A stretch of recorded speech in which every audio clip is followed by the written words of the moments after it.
Apartment रे रहिबार डर कौन आपण माने समस्ते मनरे चिंता करुथिबे जे आपण भुवनेश्वर रे बा अन्य स्थान रे अपार्टमेंट टे किनिबे एवं अपार्टमेंट रे रहिबे किंतु 14 वर्ष रे भुसुड़ी जीव की अपार्टमेंट एक कथा मु काहे की कहूची मुंबई रो गोटे बड़ खबर सामना को आसीची 2012 मसीहा जनवरी 15 तारिख रे लोकार्पित करा जाइथिबा गोटे अपार्टमेंट हठात बुधवार दिन भुसुड़ी जाइछि दर्शक बंधु एवं ये अपार्टमेंट को भल भाव में देखंतु जो अपार्टमेंट को आपण देखि पारुचंती मात्र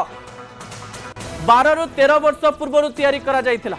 एवं यही अपार्टमेंट टी एते दुर्बल थिला जे 12 रु 13 वर्ष मध्य केमती देखा जाउची देखंतु एवं 12 रु 13 वर्ष मध्य यह भांगी जाइची एवं प्राय 17 जनकर जीवन जाई सारलाणी जहाँ सद्य तथ्य आपणक निकटे रहिछि ए तथ्य सामना को आसवा परे लोक मानक मन रे गोटे प्रश्न आसीची जे सतरे राजधानी रे निजे घर करी रहिबु ना अपार्टमेंट रे रहिबु अपार्टमेंट किनिबा सहज बोली समस्ते चिंता करंती एवं समस्ते किनंती किंतु समस्तक मन रे गोटे प्रश्नवाची सृष्टि होईची जे जो बिल्डर टी अपार्टमेंट तैयारी करिची आमे केमिति जानिबु जे सेही बिल्डर टी सठिक भाव रे एई अपार्टमेंट टी को तैयारी करा जाईची जापान रे अमेरिका रे कनाडा रे अपार्टमेंट किनिबा समय रे गोटे टेस्टिंग प्रोसीजर रहिची जो टेस्टिंग प्रोसीजर रे आपण जानि परिबे जे आपणकर बिल्डिंग टी केते स्ट्रांग रहिची केते वर्ष यार लंजिविटी रहिची किंतु ओडिसा रे भारत रे प्राय सेमिति व्यवस्था नाही आमे केवल रूम रो साइज को देखि कारपेट एरिया देखि अपार्टमेंट किनि थाउ एही समय जो बिल्डर माने रहिचंती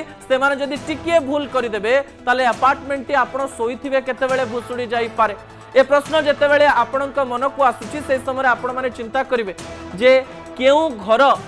रहिबा पाई उपयोगी एवं केउ अपार्टमेंट रहिबा पाई उपयोगी दर्शक बंधु असल कथा को एठी रखुची आसंता काली राति 8 रे आपण सहित पुणी देखा हेबो रहुची नमस्कार।